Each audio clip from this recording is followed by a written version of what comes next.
Welcome to స్వతంత్ర TV. నా పేరు రహీం. ముందుగా హెడ్లైన్స్ చూద్దాం. ఆశీస్సులు అందించడానికి సునామీలా తరలివచ్చారు.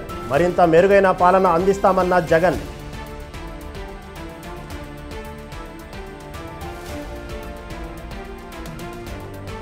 ఖజానా ఖాళీ చేసేందుకు జగన్ సిద్ధమయ్యారు. గవర్నర్కు చంద్రబాబు లేఖ.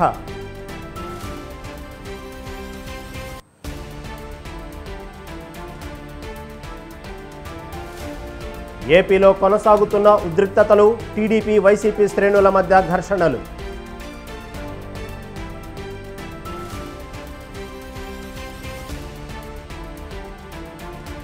రాష్ట్రంలో 9 నుంచి 13 ఎంపీ స్థానాలు గెలుస్తాం. గెలుపుపై రేవంత్ ధీమా.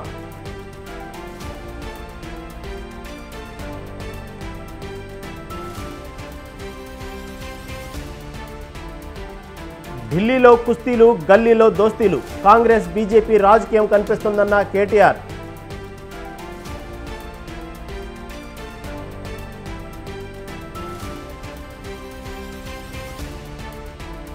వారణాసిలో మోదీ, మండిలో కంగన.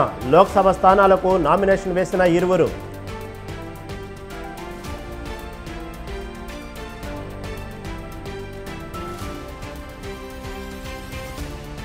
లాభాల్లో ముగిసిన స్టాక్ మార్కెట్లు.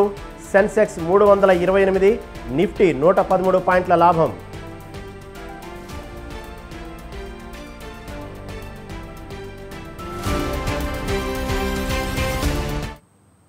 ఎన్నికల్లో టీడీపీ కుట్రలకు తెరలేపిందని, జగన్ ఆత్మ గౌరవాన్ని కాపాడాలన్న కారణంతోనే ఓటర్లు పోలింగ్ కేంద్రాలకు భారీగా తరలివచ్చారని బొత్స సత్యనారాయణ అన్నారు.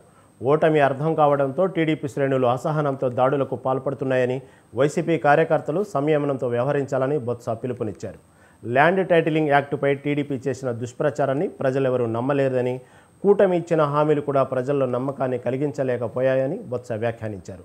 మరో 2-3 రోజుల్లో సీఎం జగన్ పదవీ ప్రమాణ స్వీకారోత్సవం తేదీ, వేదికను కూడా ప్రకటిస్తామని అన్నారు. ఇంత పెద్ద ఎత్తున వచ్చి ప్రభుత్వం 4వ తారీఖున జూన్ 4ని ఎక్కింపోద్ది. ఆ డేట్ కూడా ఇంకా రేపు 2 అనౌన్స్ చేస్తాం.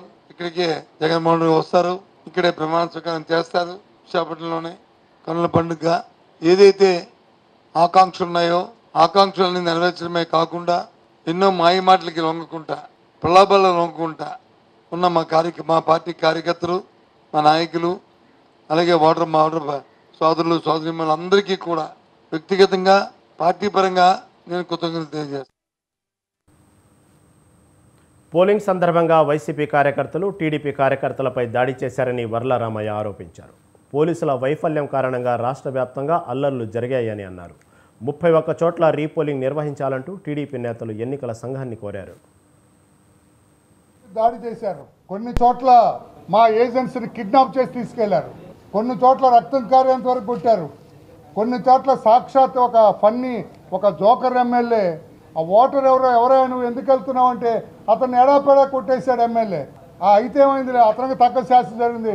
ఆ ఓటర్ కూడా లాగి చెంప పగల కొట్టాడు ఎమ్మెల్యేది. ఇవన్నీ కూడా పోలీసుల వైఫల్యం ప్రస్ఫుటంగా కనపడింది. అడుగడుగున పోలీసులు కంట్రోల్ చేయలేకపోయినారు, పోలీసులు వాళ్ళ మార్క్ క్రియేట్ చేయలేకపోయినారు.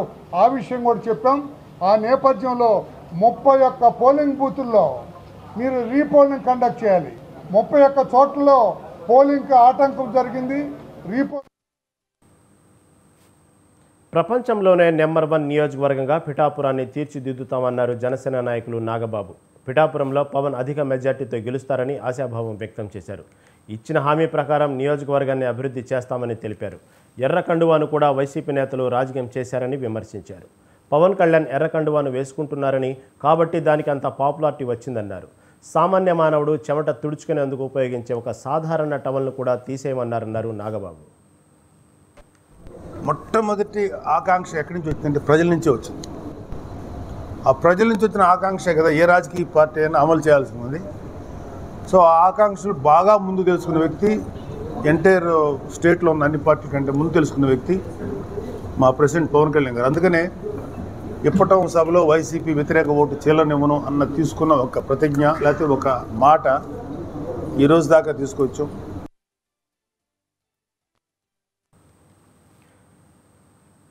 ఏపీలో తమ అంచనా ప్రకారం 81% పోలింగ్ నమోదు కావచ్చయిందని రాష్ట్ర ఎన్నికల ప్రధానాధికారి ముఖేష్ కుమార్ మీనా చెప్పారు. 2019 ఎన్నికల్లో 79.2% పోలింగ్ నమోదైందన్నారు. 0.6% పోస్టల్ బ్యాలెట్తో కలిపి 79.8% పోలింగ్ నమోదైందన్నారు. ఈ ఎన్నికల్లో రాత్రి 12 గంటల వరకు 78.25% నమోదైనట్లు చెప్పారు. 1.2% పోస్టల్ బ్యాలెట్తో కలిపి 79.4% నమోదని తెలిపారు. Then the final percentage of poll we will give only after tallying the figures given by the political parties in their 17th seat. A tally చేసిన తర్వాత మేము అందరికి ఫైనల్ ఫిగర్ చేస్తాం. But I am very hopeful that this time polling percentage has increased. A large number of people from those native people coming outside the state, young people, even old people also, they have come and voted in a large manner. So this is what I when they AP governor Abdul నజీర్కు Telugu Desam party జాతీయ అధ్యక్షుడు నారా చంద్రబాబు నాయుడు లేఖ రాశారు. అబద్ధర్మ ప్రభుత్వం చివరి నిమిషంలో తన సొంత కాంట్రాక్టర్లకు నిబంధనలకు విరుద్ధంగా బిల్లును విడుదల చేసేందుకు సిద్ధమైందని, ఈ బిల్లులను తక్షణమే నిలిపివేయాలని లేఖలో చంద్రబాబు తెలిపారు.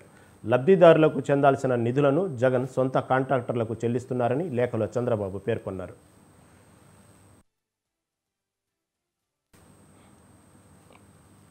తెలంగాణలో కాంగ్రెస్ పార్టీ మెజార్టీ స్థానాలు గెలుచుకుంటామనే ధీమా వ్యక్తం చేస్తోంది. పోలింగ్ సరళిని సమీక్షించిన పార్టీ 17కు 13 స్థానాలు గెలుచుకుంటున్నామన్న ధీమా వ్యక్తం చేస్తుంది.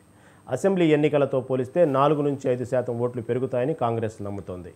కొన్ని చోట్ల పోలింగ్ తమకు అనుకూలంగా జరిగిందని, ఓటర్లు తమ ప్రజాపాలనను ఆశీర్వదించారని ధీమాతో ఉంది. ఇప్పటి వరకు ఉన్న సర్వేల రిపోర్టులు, పార్టీ నేతల అభిప్రాయాలు, వివిధ వర్గాల నుంచి అందిన సమాచారం ప్రకారం ఈ ఎన్నికల్లో రాష్ట్రంలో 13 సీట్లు పక్కాగా గెలుస్తామని అంచనాకు వచ్చింది. ముఖ్యమంత్రి రేవంత్ రెడ్డి తన నివాసంలో పార్టీ ముఖ్య నేతలు, ఎమ్మెల్యేలు, అభ్యర్థులు, నియోజకవర్గాల ముఖ్య నేతలతో మాట్లాడి పోలింగ్ జరిగిన తీరును సమీక్షించారు. అన్ని చోట్ల ఓటింగ్ కాంగ్రెస్కు అనుకూలంగా జరిగిందని, 100 రోజుల కాంగ్రెస్ ప్రజాపాలనకు ఓటేసేందుకు ప్రజలు మొగ్గు చూపారని నేతలు అభిప్రాయపడ్డారు. అన్ని వర్గాల నుంచి సానుకూలత వ్యక్తమైందని అంచనాకు వచ్చారు.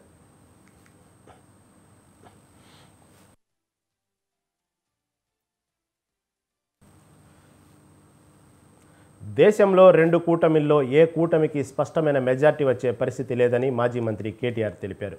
బీజేపీ ఆధ్వర్యంలోని ఎన్డీఏకి, కాంగ్రెస్ ఆధ్వర్యంలోని ఇండియా కూటమికి మెజార్టీ వచ్చే దాఖలాలు లేవన్నారు.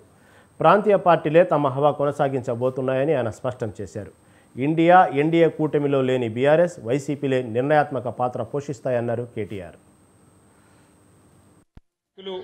కార్యకర్తలకు కూడా నేను చేసే విజ్ఞప్తి, వాళ్ళ దేశంలో ఈ 2 కూటమిల్లో ఏ కూటమికి కూడా స్పష్టమైన మెజారిటీ వచ్చే పరిస్థితి కనబడడం లేదు.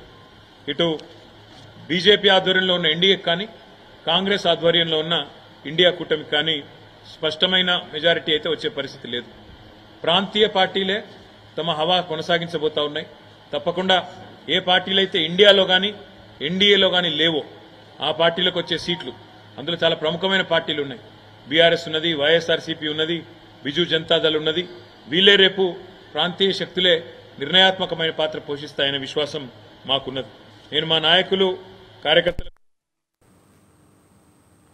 దేవుళ్లను అడ్డు పెట్టుకుని బీజేపీ రాజకీయం చేస్తుందని ఆరోపించారు Congress working president Jaggareddy. BJP అవాస్తవాలు మాట్లాడుతుందన్నారు. బీఆర్ఎస్ నుంచి 20 మంది, బీజేపీ నుంచి 5 ఎమ్మెల్యేలు తమకు టచ్లో ఉన్నారని, ఆ ఎమ్మెల్యేలు కాంగ్రెస్లోకి రావడానికి సిద్ధంగా ఉన్నారని అన్నారు. అలా వస్తే తమకు 90 మంది ఎమ్మెల్యేల మద్దతు ఉంటుందని చెప్పారు. ఎంపీ లక్ష్మణ్కి పొలిటికల్ చిప్ ఖరాబైనట్టు ఉందని ఎద్దేవా చేశారు. కొత్త చిప్ వేసుకుని రావాలని, కావాలంటే దానికి అయ్యే ఖర్చును కూడా కాంగ్రెస్ పార్టీని ఇస్తుందని జగ్గారెడ్డి సెటైర్లు వేశారు. కేంద్రంలో బీజేపీ అయినా, రాష్ట్రంలో బీఆర్ఎస్ ఉన్నప్పుడు, తెలంగాణ రాష్ట్రంలో ఎన్నికలు జరిగినా, ఎలాంటి ఎన్నికలు జరిగినా కొంత పోలీస్ అధికారులను వాడుకొని కాంగ్రెస్ నాయకులను అడ్డు తగలడము, ఇబ్బంది పెట్టి ఓట్ల విషయంలో వాళ్ళ పైచేయి ఉండేటట్టుగా గత చరిత్ర ఉంది. కాబట్టి నిన్న జరిగిన 17 పార్లమెంటు సీట్లలో ఎక్కడ కూడా తెలంగాణలో గొడవలు లేకుండా, ఎలాంటి గొడవలకు అవకాశం ఇవ్వకుండా కాంగ్రెస్ గవర్నమెంట్ సక్సెస్ఫుల్గా ఎలక్షన్ కమిషన్ పరిధిలో ఎన్నికలు స్వేచ్ఛగా జరుపుకునేటట్టుగా సహకారం ఇచ్చింది. కాబట్టి ఈరోజు ప్రశాంతంగా ఎన్నికల జరిగినాయి తెలంగాణలో. ఆ క్రెడిట్ కాంగ్రెస్ పార్టీ గవర్నమెంట్ది, సీఎం రేవంత్ రెడ్డి గారిది, ఎంటైర్ క్యాబినెట్ మినిస్టర్లది అనేది చాలా స్పష్టంగా కాంగ్రెస్ పార్టీ మీడియా ద్వారా చెప్పదు. బీజేపీ తెలంగాణలో 12 స్థానాల్లో గెలుస్తుందని బీజేపీ నేత ఈటెల రాజేందర్ అన్నారు. బీజేపీ అన్ని నియోజకవర్గాల్లో ఎఫెక్ట్గా పనిచేసిందన్నారు. ఎవరు ఊహించని ఫలితాలు వస్తాయన్నారు. సర్వే సంస్థలకు అందని ఫలితాలు బీజేపీ సాధిస్తుందన్నారు. రాష్ట్ర అభివృద్ధి కోసం బీజేపీ ఎంపీలు పనిచేస్తారని ఈటెల అన్నారు. మోడీ గారి పరిపాలనలోనే దేశం సురక్షితంగా సుభిక్షంగా ముందుకు పోతుందనేటువంటి ఆలోచనతో లక్షలాది మనకు సపోర్ట్ చేశారు. వాళ్ళందరికీ కూడా పేరు పేరున ధన్యవాదాలు తెలియజేస్తూ ఉన్నాం. ఈ ఎలక్షన్ ప్రక్రియలో పాల్గొన్న మొత్తం సిబ్బందికి, బిఎల్ఓల నుంచి మొదలుపెట్టి పై స్థాయి వరకు ఇంక్లూడింగ్ పోలీస్, వాళ్ళందరికీ కూడా మా పక్షాన ధన్యవాదాలు తెలియజేస్తూ ఉన్నాం. 2 నెలలుగా తెలంగాణ రాష్ట్రం అప్పుల కుప్పగా మారబోతుందని బీజేపీ రాజ్యసభ సభ్యుడు లక్ష్మణ్ అన్నారు. గత ప్రభుత్వం చేసిన అప్పులు కట్టేందుకు కొత్త అప్పులు తెచ్చేందుకే కాంగ్రెస్ ప్రభుత్వం మొగ్గు చూపుతుందని ఆరోపించారు. కాళేశ్వరం, ధరణి సమస్యలు పరిష్కరించడంలో ప్రభుత్వం పూర్తిగా విఫలమైందన్నారు. రేవంత్ రెడ్డి దేవుళ్ల మీద పెట్టిన ఓట్లు ఫలించలేదని ఎద్దేవా చేశారు. కేసీఆర్ బాటలో రేవంత్ నడుస్తున్నారని విమర్శించారు. బీజేపీ 370 స్థానాలు, ఎన్డీఏ కూటమి 400 స్థానాలు వస్తాయని ధీమా వ్యక్తం చేశారు. నేను ఈ పార్టీకే కరెంటు కోతలు, ఈ నీటి ఎద్దడి ప్రారంభమైంది. కేవలం మహిళలకు బస్సులో ఉచిత ప్రయాణం అన్నాడు కానీ ఇప్పుడు ఆ ఊబిలోకి, నష్టాల ఊబిలోకి నెట్టబడుతున్న ఆర్టీసీని కూడా ఆదుకోలేని పరిస్థితి.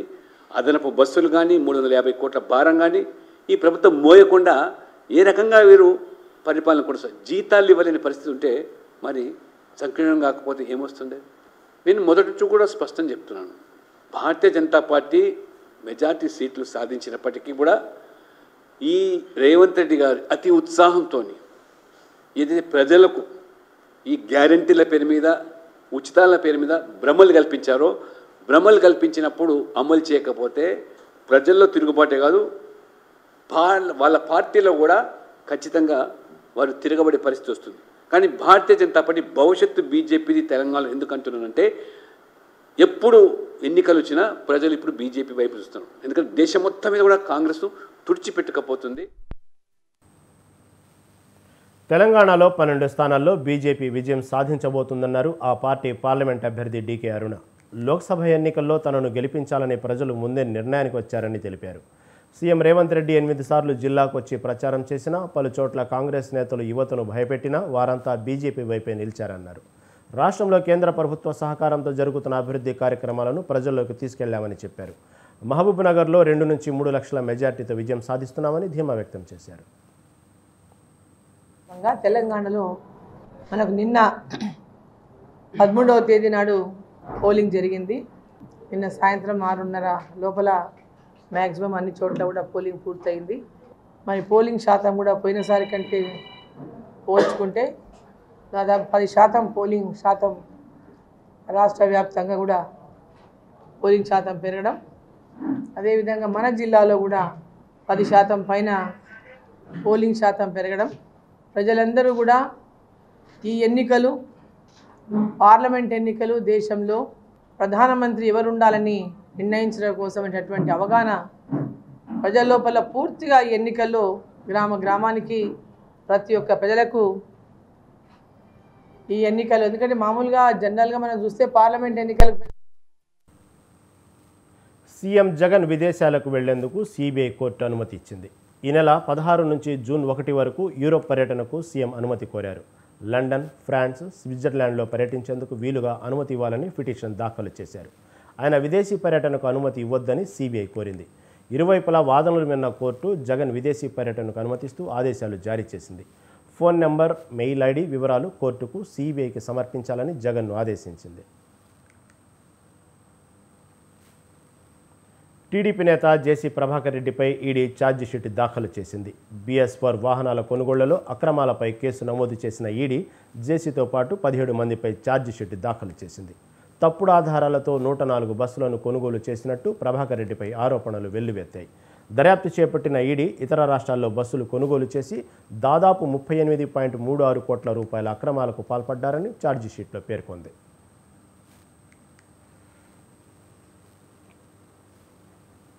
ఢిల్లీ మద్యం కేసులో బీఆర్ఎస్ ఎమ్మెల్సీ కవిత జ్యుడిషియల్ కస్టడీని మే 20 వరకు రౌస్ అవెన్యూ ప్రత్యేక కోర్టు పొడిగించింది. ఈడీ కేసులో రిమాండ్ ముగియటంతో కవితను వీడియో కాన్ఫరెన్స్ ద్వారా తిహాడ్ జైలు నుంచి హాజరుపరిచారు. దర్యాప్తు కొనసాగుతున్నందున రిమాండ్ పొడిగించాలని ఈడీ అధికారులు కోర్టును కోరారు. ఈడీ తరపు న్యాయవాది వాదనలతో ఏకీభవించిన కోర్టు కస్టడీని ఈ నెల 20 వరకు పొడిగించింది. లిక్కర్ కేసులో కవిత అరెస్ట్ అయి రేపటితో 2 నెలలు పూర్తయిపోతుంది. 8000 పేజీలతో సప్లిమెంటరీ ఛార్జిషీటు ఈడీ దాఖలు చేసింది. సప్లిమెంటరీ ఛార్జిషీటు పరిగణలోకి తీసుకునే అంశంపై ఈ నెల 20న విచారిస్తామని జడ్జి తెలిపారు.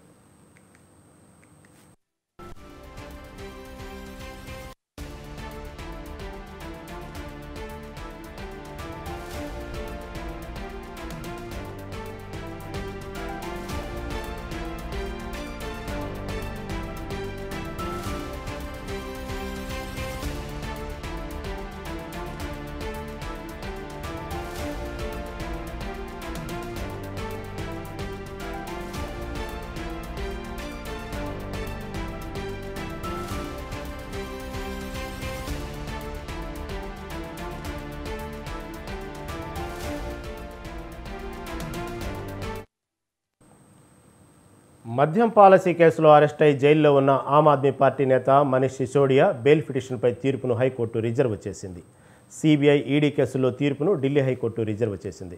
మద్యం కేసులో ఈడీ సప్లిమెంటరీ ఛార్జిషీటు దాఖలు చేసింది. ఈ కేసులో ఆమ్ ఆద్మీ పార్టీకి ప్రమేయం ఉందని ఈడీ హైకోర్టుకు తెలిపింది. ఈ కేసులో ఇప్పటి వరకు 17 మందిని అరెస్టు చేసినట్లు తెలిపింది. మనీ లాండరింగ్ కేసులో మనీష్ సిసోడియా బెయిల్ పిటిషన్ను ఈడీ వ్యతిరేకించింది. సిసోడియా బెయిల్ పిటిషన్ను జస్టిస్ స్వర్ణకాంత శర్మ విచారిస్తున్నారు.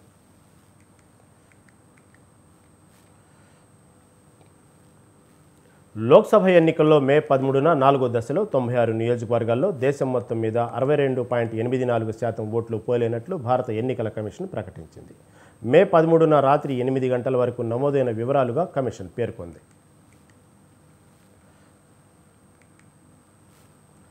నాలుగో దశతో ఆంధ్రప్రదేశ్, అరుణాచల్ ప్రదేశ్, సిక్కింతో పాటు ఒడిశాలోని 28 అసెంబ్లీ నియోజకవర్గాలకు కూడా ఎన్నికలు పూర్తయ్యాయి. 23 రాష్ట్రాలు, కేంద్ర పాలిత ప్రాంతాల్లో 379 నియోజకవర్గాల్లో పోలింగ్ పూర్తయింది. భారత ఎన్నికల కమిషన్ అధికారికంగా ప్రకటించిన లెక్కల ప్రకారం 4వ దశలో 96 స్థానాల్లో మొత్తం 62.84% పోలింగ్ నమోదైంది. ఆంధ్రప్రదేశ్లో 68.12%, బీహార్లో 55.90%, జమ్మూ కాశ్మీర్లో 36.58%, జార్ఖండ్లో 63.35% ఓటింగ్ నమోదైంది. మధ్యప్రదేశ్లో 68.63%, ఒడిశాలో 52.75%, తెలంగాణలో 61.39%, ఉత్తరప్రదేశ్లో 57.88%, పశ్చిమ బెంగాల్లో 75.94% పోలింగ్ నమోదైంది.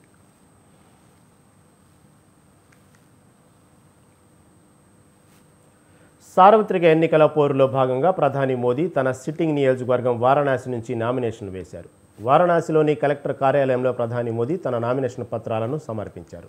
మోదీ నామినేషన్కు 4 నేతలు బలపరిచారు.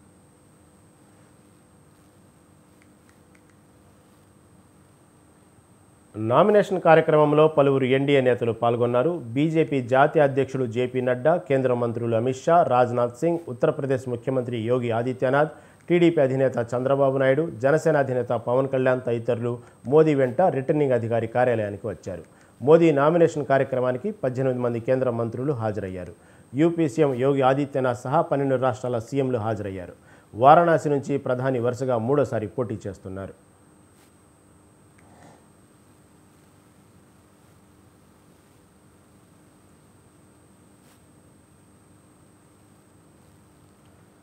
నామినేషన్కి ముందు కాశీలోని దశశ్వమేధ ఘాట్ వద్ద ప్రధాని మోదీ పూజలు నిర్వహించారు. అక్కడే క్రూజ్ షిప్లో పర్యటించారు.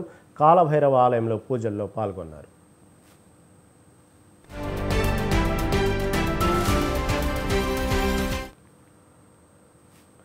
ఏడాదిగా భారత అమెరికా సంబంధాలు కొత్త శిఖరాలకు చేరుకుంటున్నాయని మన దేశంలో అమెరికా రాయబారి ఎరిక్ గార్సెట్టి అన్నారు. మన దేశంలో రాయబారిగా బాధ్యతలు చేపట్టి తొలి వార్షికోత్సవం సందర్భంగా గార్సెట్టి తన అనుభవాలను పంచుకున్నారు. ఈ మేరకు ఓ వీడియో విడుదల చేశారు. తాను భారతదేశంలోని 22కి పైగా రాష్ట్రాలు, కేంద్ర పాలిత ప్రాంతాలను సందర్శించానని, వాఘా నుండి కన్యాకుమారి వరకు, ముంబై నుండి కోహిమా వరకు చాలా ప్రదేశాలను సందర్శించానని, ఎందరో మిత్రులను పొందగలిగానని సంతోషంగా వెల్లడించారు. ఉభయ దేశాల మధ్య వాణిజ్య సంబంధాలు కొత్త తరంగాలకు విస్తరించాయని ఎరిక్ గార్సెట్టి వెల్లడించారు. లాస్ ఏంజల్స్ నగరం మాజీ మేయర్ అయిన ఎరిక్ గార్సెట్టి 2023 మార్చి 15 భారతదేశంలో యుఎస్ రాయబారిగా నియమితులయ్యారు. ఒక పక్క దౌత్య సంబంధాలు, మరో పక్క విస్తృతమైన మైత్రి. ఈ 12 నెలల ప్రయాణం ఓ అద్భుతమని ఆయన వివరించారు. ఉభయ దేశాల మధ్య $200 బిలియన్ వాణిజ్యం జరిగిందని, మామిడి పండ్ల నుంచి బాదం, పిస్తా వంటి ఎన్నో ఉత్పత్తులు వాణిజ్యంలో చోటు చేసుకున్నాయని గార్సెట్టి తెలిపారు. 2 విభిన్న సంస్కృతుల అనుబంధం ఉభయ దేశాల మధ్య బంధాన్ని బలోపేతం చేసిందని, భారత ప్రజల ఆప్యాయత, అనురాగాలు తన హృదయాన్ని దోచుకున్నాయని అంటూ తన అనుభవాలను ఆయన ఆవిష్కరించారు. అమెరికా భారత సంబంధాలు అంతరిక్ష పరిశోధన రంగంలోనూ విస్తరిస్తున్నాయని ఆయన వివరించారు.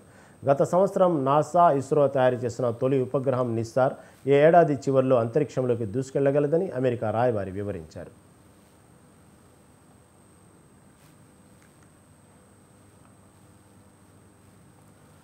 T20 వరల్డ్ కప్ సందర్భంగా భారతీయ క్రికెటర్లు ధరించే జెర్సీని ఆవిష్కరించారు. భారత క్రికెట్ జట్టు captain Rohit Sharma, BCCI secretary Jay Shah కొత్త జెర్సీని, కిట్లను ఆవిష్కరించారు. గుజరాత్ నరేంద్ర మోదీ స్టేడియంలో ప్రముఖ జర్మన్ స్పోర్ట్స్ వేర్ తయారీదారు అడిదాస్ కొత్త training kit, coaching staff kit, maintain కిట్ను ప్రదర్శించింది.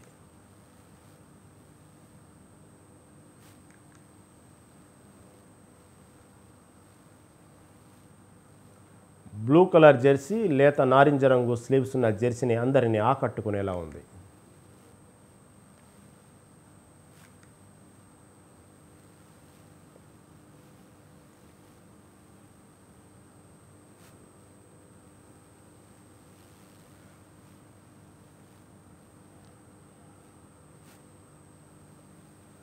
దేశీయ స్టాక్ మార్కెట్ సూచీలు రాణించాయి. వరుసగా 3వ రోజు లాభపడ్డాయి. సెన్సెక్స్ ఉదయం 72,696.72 పాయింట్ల వద్ద స్వల్ప నష్టాల్లో ప్రారంభమై కాసేపటి తర్వాత కోలుకుంది. ఇంట్రాడేలో 73,286.26 వద్ద గరిష్టాన్ని తాకింది.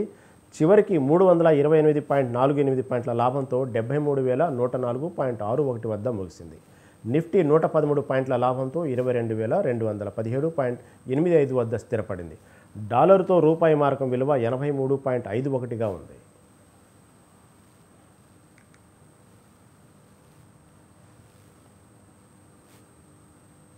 ఇవి ఇప్పటివరకున్న అప్డేట్స్. మరిన్ని అప్డేట్స్ కోసం చూస్తూనే ఉండండి స్వతంత్ర టీవీ.